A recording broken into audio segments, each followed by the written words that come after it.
pledge their loyalty and honesty to the public with integrity. For Section 41. For example lang sa Section 40 or the oath of office for public officers and employees, yung mga nakapasa po sa board exam or bar exam, pwede rin yung mga president, magte-take po sila ng oath before po sa mga team.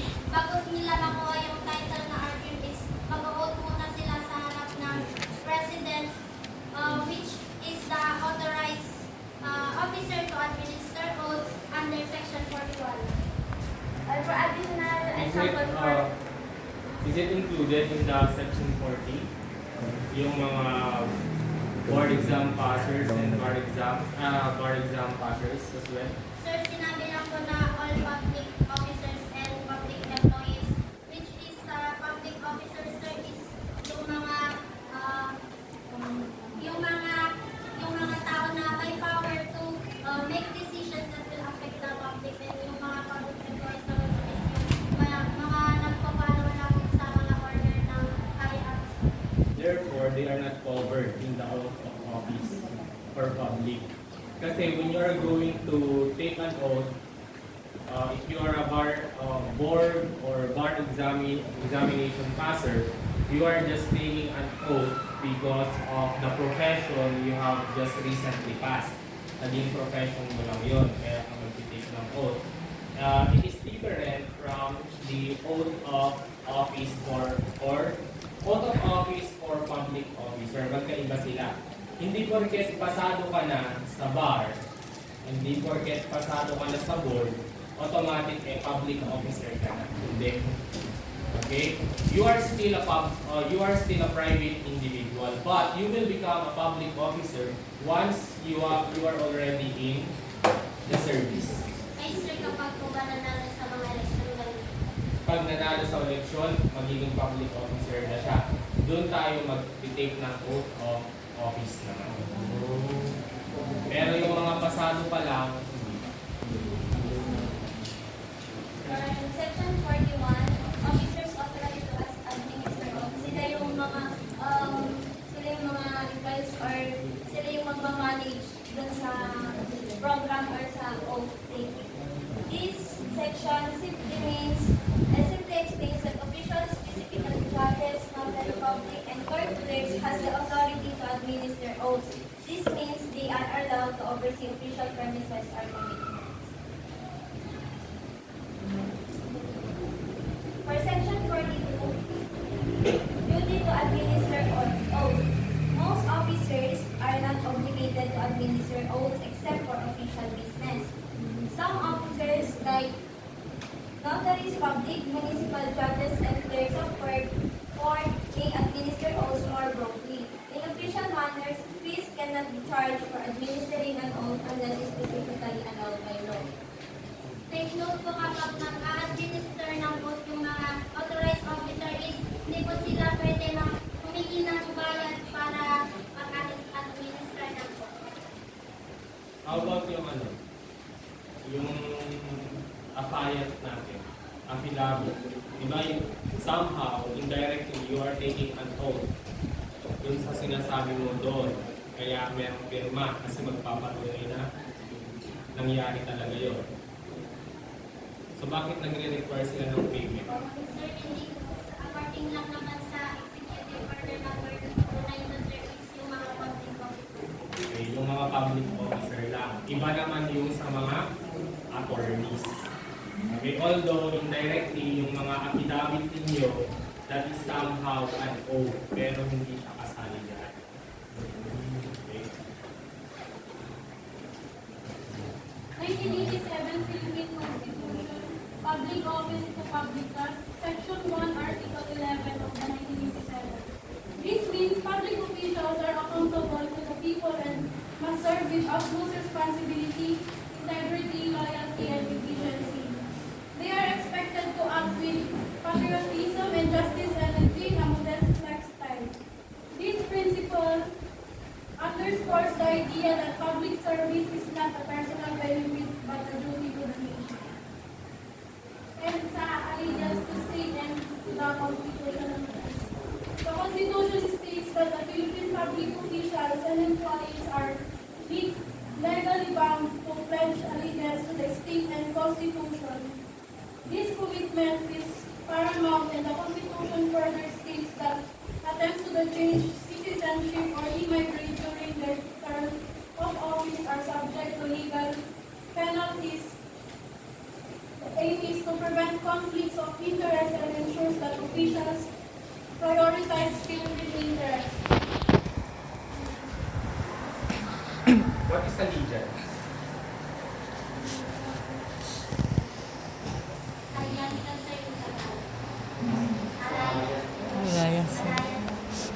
What is allegiance? Sir, loyalty or commitment to the Republic of the Philippines. Sir, for example, kapag you are oath na mag-lead lang in the Philippines, sir, dapat your loyalty is on the Philippines only, sir. Okay. And how do we practice public office as a public trust? Sir, for example, yung mga kapag yung budget, sir, for example, ni Mayor Rafi, sir, naging transparent siya toward the legislative budgets na naipanayan, for example, in the executive part, and the legislative nila on yun, sir. In public nga, in baga na nasigil. So when you say public office is a public trust, this is all about transparency about your finances. Not just the finances, sir, but the activities that the government is na yung mga activities na ginagawa ng mga government, sir. Okay.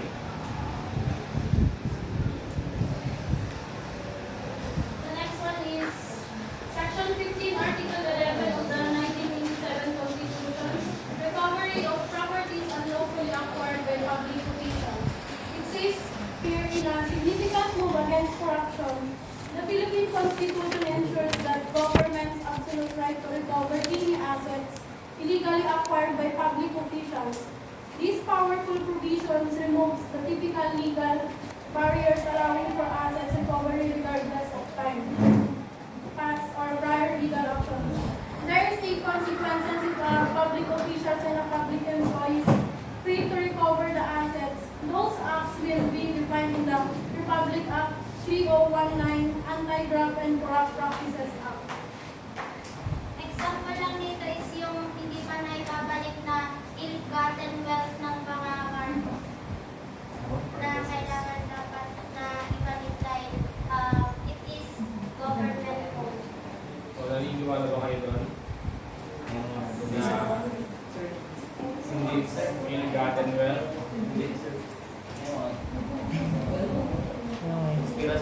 Hearsay.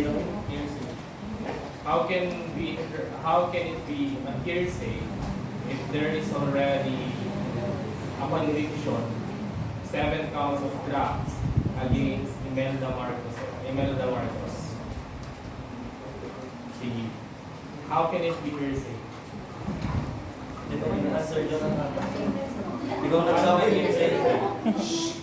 Sige. Is the conviction of Imelda Marcos with the charge of 7 counts of graft and corruption solely based on hearsay? Sir, because there is evidence that is filed in the court. Okay, there are pieces of evidence filed in the court against her which indict her from the crime of 7 counts of corruption. Remember, our court will not entertain any hearsay evidence. Okay? May conviction tayo kasi napatunayan na may ninakaw. Walang conviction kung walang ninakaw. Walang marirecover ang PCGG kung walang ninakaw. Remember the PCGG, the Presidential Commission for Good Governance? Alam ba natin yun, guys? Okay, so PCGG is an agency or department under the executive branch tasked to recover all ill-gotten wealth tawag dito, na-acquire ng mga politiko, specifically the Marcoses. And walang maibabalik, kulakmanan, wala pong maibabalik na nakaw na yaman kung wala talaga ninakaw. Pero unfortunately, those who support Marcoses, sorry to break it to you, meron pong mga na-recover. Billion-billion na ang na-recover po nila. Okay? Sige, in relation to that one, what is the difference between graft and plunder? Sir, Diba pareho silang pagnanakaw ng pera? O anong pinagkaiba nila? Sir, pwede yung Pwede. self-explanation sir pag-aaral ko sa Sige. Sir, I think plunder is pag nanakaw sa ibang state at yung graft is siya yung parang nakaupo ka sa isang state tapos doon ka na kumukuha. For example sir, yung sa history nga po sir, yung mga Japanese is plunder kasi nag-iibig sila sa ibang bansa para kumuha ng mga yaman. Tapos sa ano naman, sa Marcoses naman, ano siya graft kasi nakaupo sila habang nagnanakaw ng yaman. Okay, under the Philippine laws, sir, under Philippine law, sir, yung plunder is above 50 million po yung nanakaw sa draft, sir, wala po. huwag kayong malilituan. Tama yung sinabi niya, basta sa Salcedo ko nalatan. Yung Mr. Salcedo, kapag sinabi natin plunder, yung nanakaw na pera is above 50 million. Pero kapag graft naman, below. Okay, below 50 million. Sabi sir, ako rin nagkakaroon sa gusto. In Philippine peso, Next one is the Republic Act 6713, an act establishing a code of conduct and ethical standards for public officials and employees both the life-honored principle of public office being a public trust, granting incentives and rewards for exemplary service, enumerating prohibited acts and transactions, and providing penalties for violations thereof and for other purposes. So, sino nga ba ang cover ng law na ito? The law covers all officials and employees. So, let me differentiate again what is the difference between public officials and public employees. Yung public officials, parang siya yung boss. Tsaka yung public employee naman, siya yung nasa baba na sumusunod lang sa instruction ng boss. Under Republic Act 6713, Section 2, high standard of ethics in public service is a state policy. Government people are not accountable solely to their superiors but to the public in general. All government people in the performance of their duties must at all times be responsible.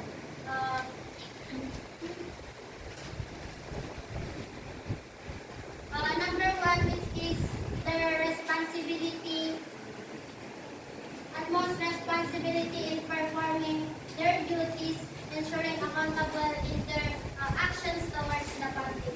Next one is integrity, meaning there should be a transparency and accountability in the government while performing their duties. Next one is competent. Public officials and public employees must have their skills and knowledge in performing their duties, and they must have continuous learning. Next one is loyalty.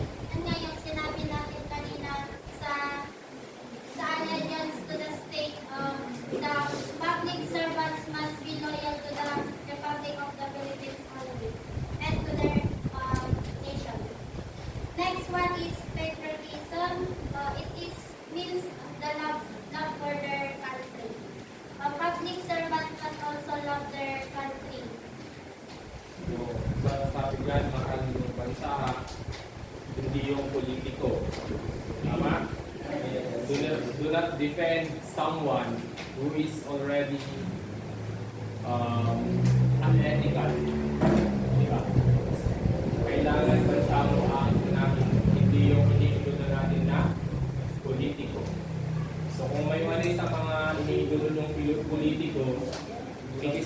necessary for you to call them out. Do not just be a blind follower.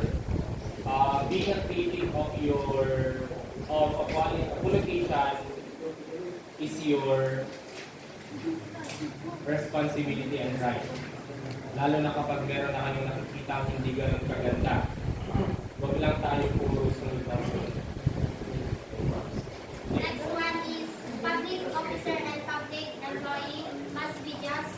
They must be act fairly and impartially, especially yung mga nakitiket na police officer dapat kahit na lalapit nila yung nakasalumuhan nila is kapag nakagawa ng violations ano is titikitan ka. O, sino yung ganyan? Yung may kakilala?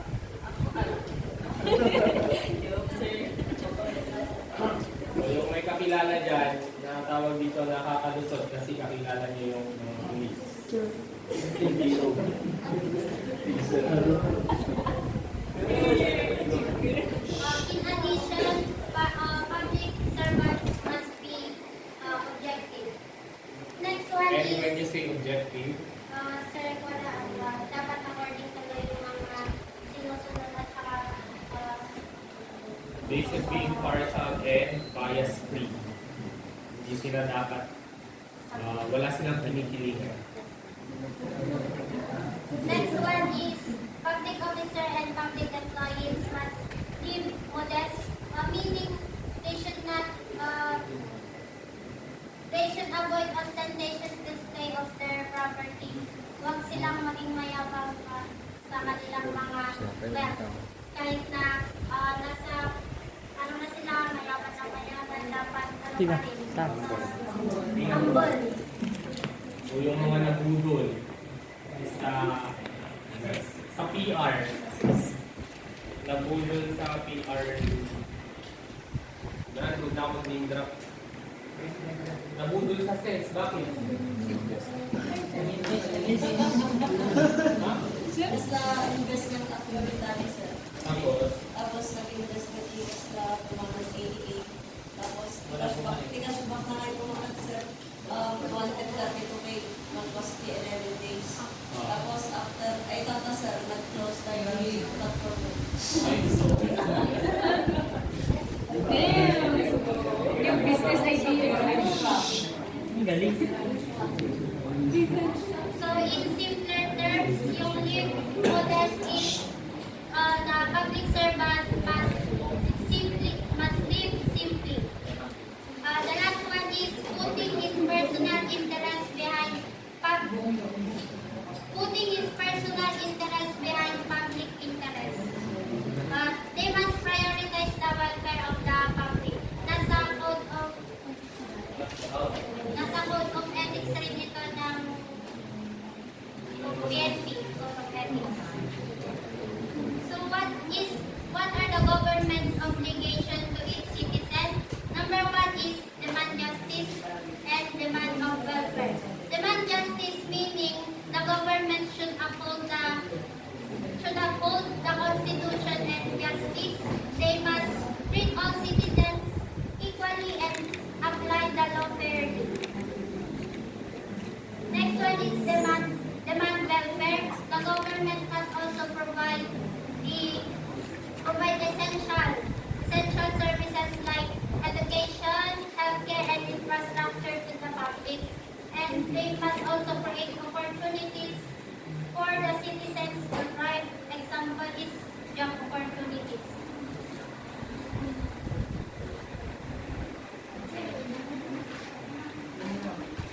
Next one is Section 4 of the Republic Act 6713, the norms of conduct of public officials and employees. Letter A, which is standard of personal conduct, under which is commitment to public interest. Meaning, yun nga yung sinabi kanina sa Section 2, yung uphold public interest over personal interest. Commitment to public interest, they must use government funds effectively and efficiently for the welfare of the people. For example,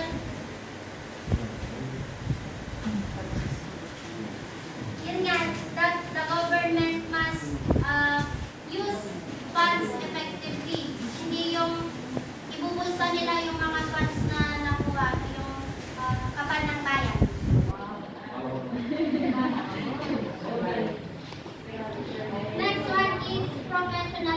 meaning dapat may dedicated yung mga public servant natin na i-lead yung mga nation, yung mga citizens.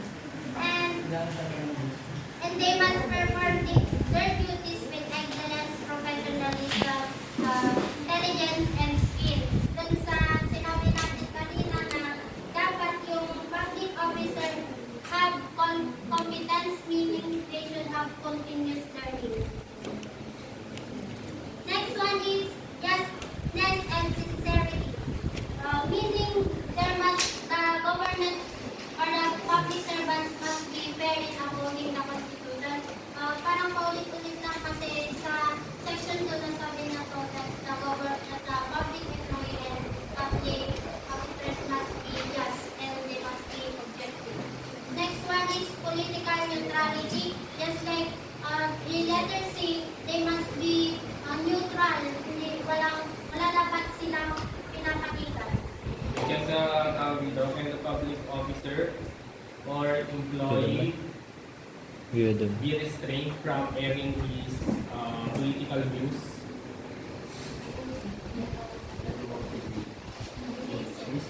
Mare-restrain ba yung isang public officer or employee na mag-air ng kanyang political views?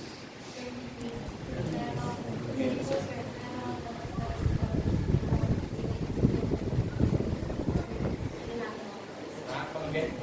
Kapag may limit yung ginagawa nila. Bawal ba, say for example ako, bawal ba ako mag-like, mag-share, mag-comment? Hindi naman sila mas wala. Parang yung sinisiraan na pangala. Sir, yung... Sinisiraan or pinapalitan. Okay, meron bagong warning ngayon ng CSC. Yes, sir. Yung Lahat yan bawal. Pero, there is an existing memorandum specifically allows a public officer or employee to engage in political discussions so long as there is no evident campaigning or electioneering. Diyan na nga, iba nga, suportahan yung Ikastoy, suportahan yung Sir Flores. Mabalik kayo makidiskurso. Next one is responsiveness to the public. For example, during calamities, dapat yung mga government officials must be prompt in iwarwaras dari jay ayuda, for example, and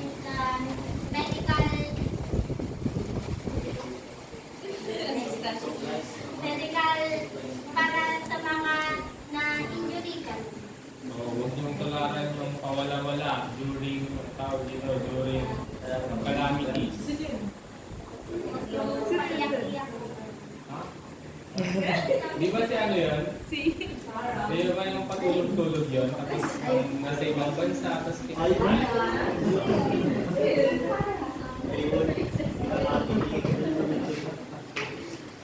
Next one is nationalism and patriotism. Yun din yung dapat lang ng public servant yung kanyang country. Next one Ano is pinagkaiba na yan? Nationalism and patriotism.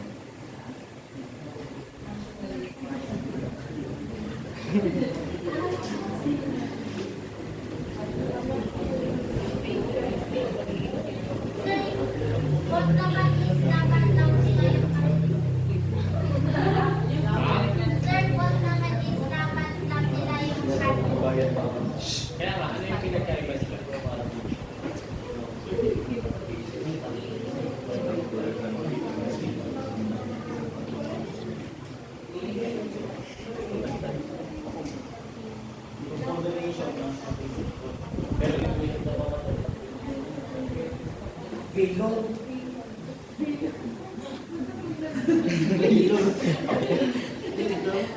Mga lord, tapang naman yun. Di porket matapang ka, kaya ko nang mamatay sa bansa.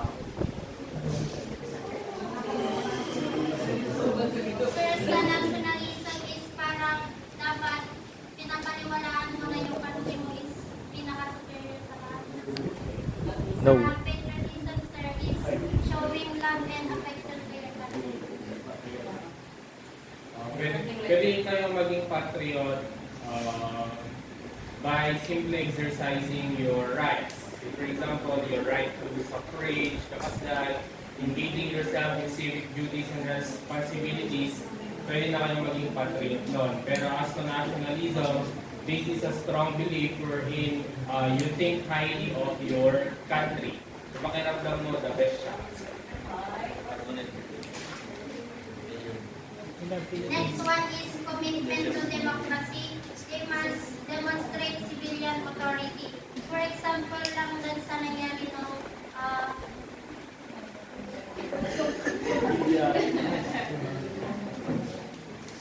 ginagbalik so na mag-diktador gawin militar iti nagmumuayan ng martial law, yan. Diba militar iti namuno iti country because of their mga president yung panahon. Still the president, but it was ruled by armies. Yun, isa yun sa mga violations sa rights ng mga citizen. Well, it was allowed during the 1935 Constitution.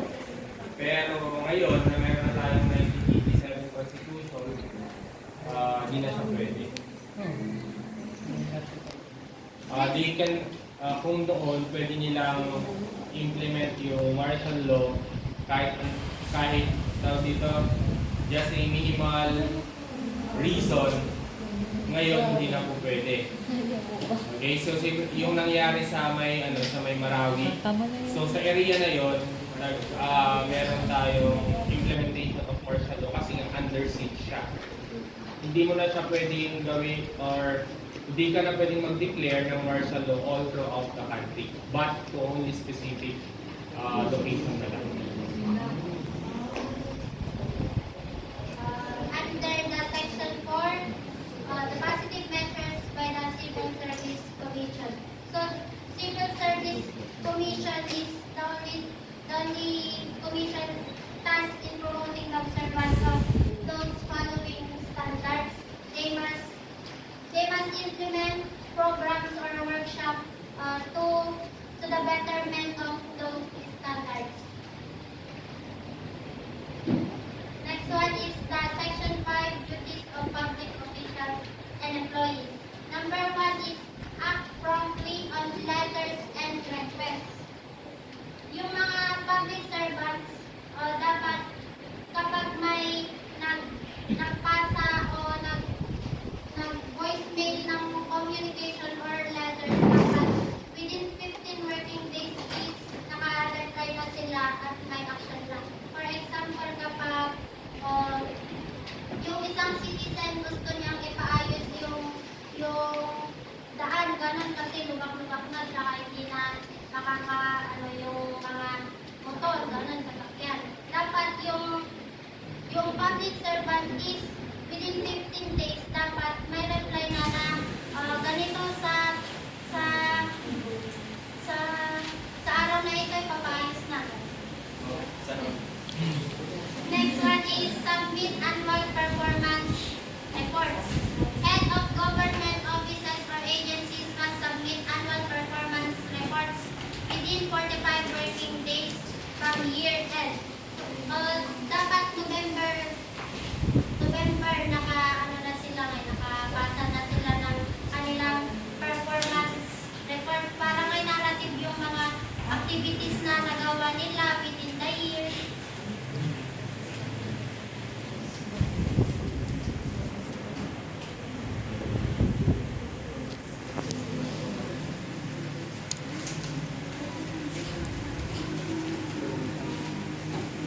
Next one is process documents and papers expeditiously.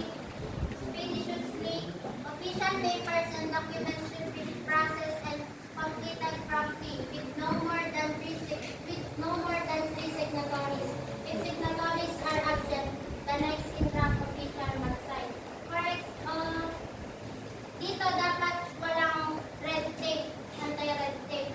Dapat kapag kukuha ka ng barangay clearance is konti lang yung mga rules na kukunin nila. For example, ID lang, ganun. Hindi yung kung ano requirements para lang makakuha ka ng barangay clearance.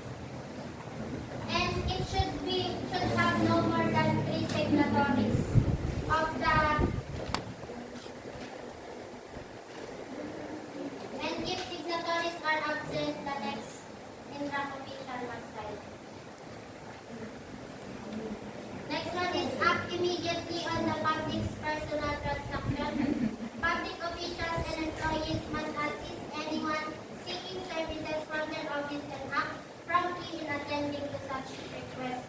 Kapag face-to-face siya nakukuha ng mga papers na kailangan niya sa, for example, sa office ng mayor, kukuha siya ng business permit, di ba face-to-face naman nakapunin. Dapat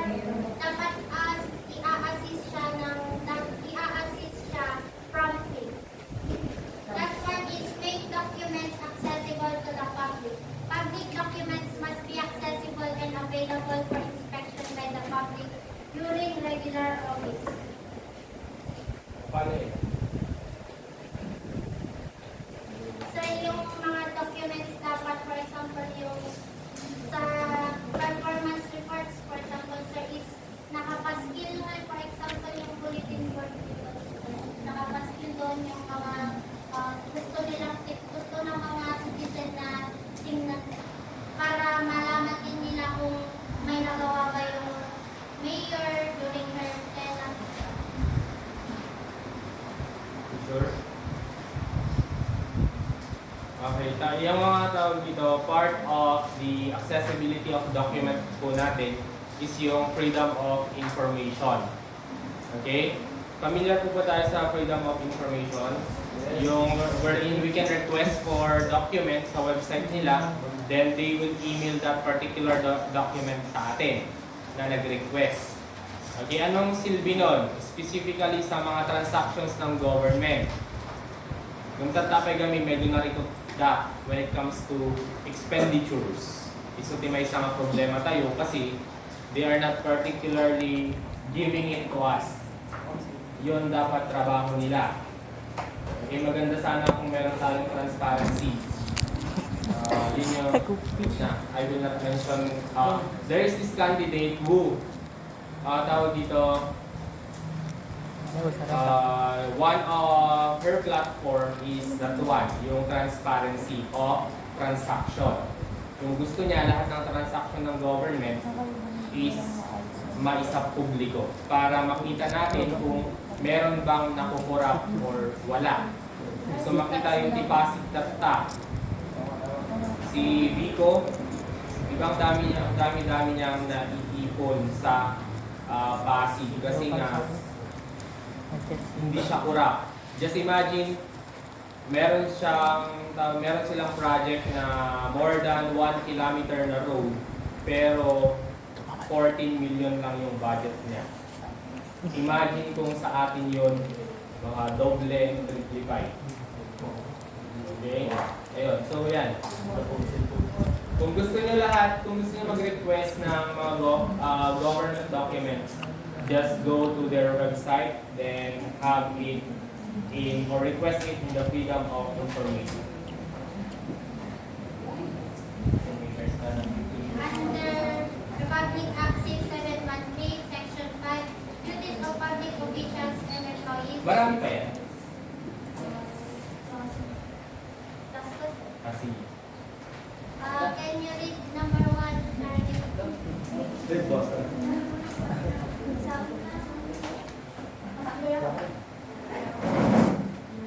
Okay, financial and material interest. Public officials and employees must not have any financial or material interest in transactions requiring their office's approval, either directly or indirectly.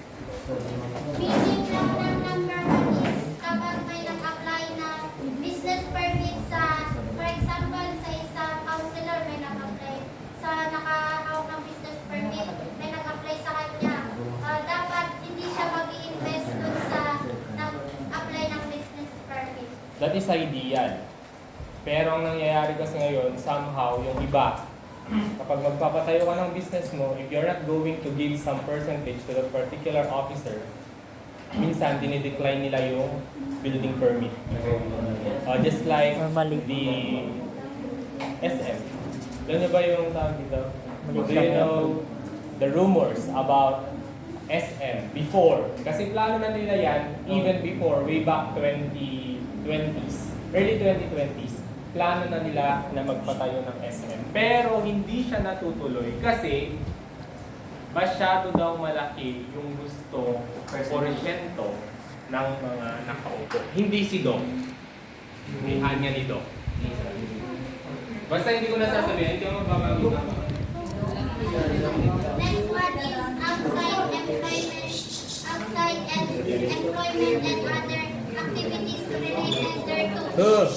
Meaning lang nito is kapag nasa Department of Island Transportation Office ka, hindi ka pwedeng magtayo ng sarili mong business ng bus, for example. Okay, that is, anong tawag natin doon?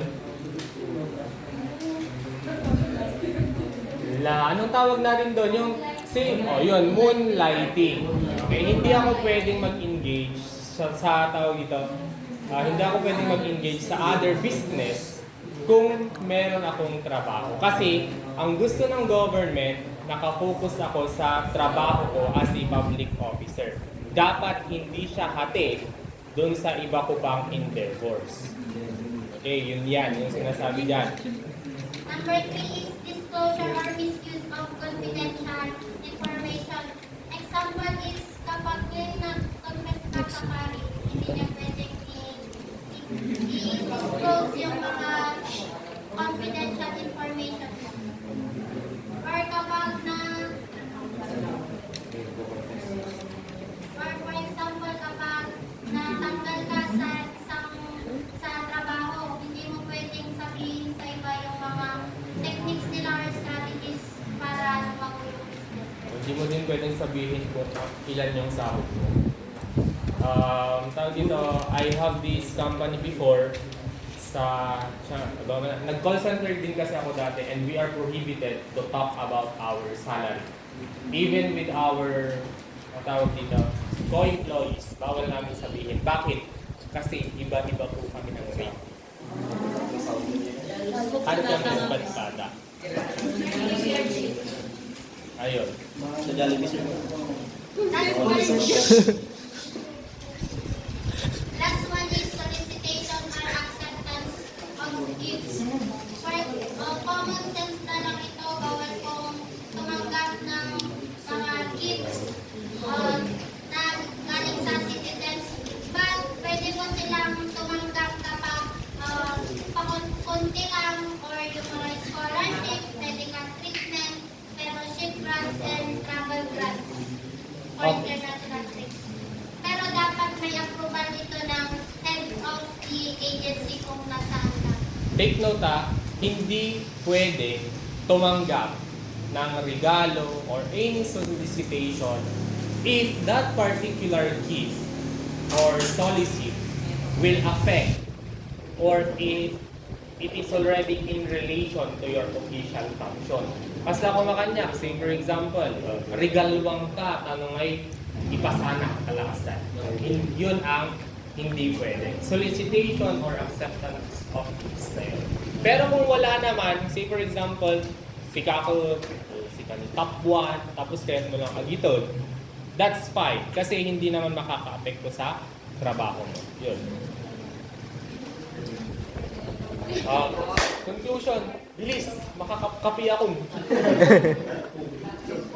Hindi ice ko. Ethical standards are foundational to public service. Under Executive Order number 292, it requires all public servants to take oath. In 1987 Constitution, they must underscore that public office is a public trust and held accountable to the people, and they must emphasize integrity, professionalism, and prioritizing public interest over personal gain. And under the Public Act number 6713, it establishes the ethical standard for public servants, regarding them to avoid conflicts of interest. Yes, Okay. Tawag dito, just like, since you have already viewed that particular topics about being a public office, I do hope once you are already in the service or you are already holding a public office, sana ma-embody natin kung ano man yung sinasabi dyan. Because those mandates under the RA 6713, kailangan po natin sundin yun. These are not just for display. Okay, these are rules that we are bound to follow and not only by reading. Kailangan mo basaan mo lang tapos awanan. Hindi pwede. Okay? Ayan. Kailan mo magre-report? Yes, I believe so. Yes. Sige. Goodbye, guys. Listen, show, sir!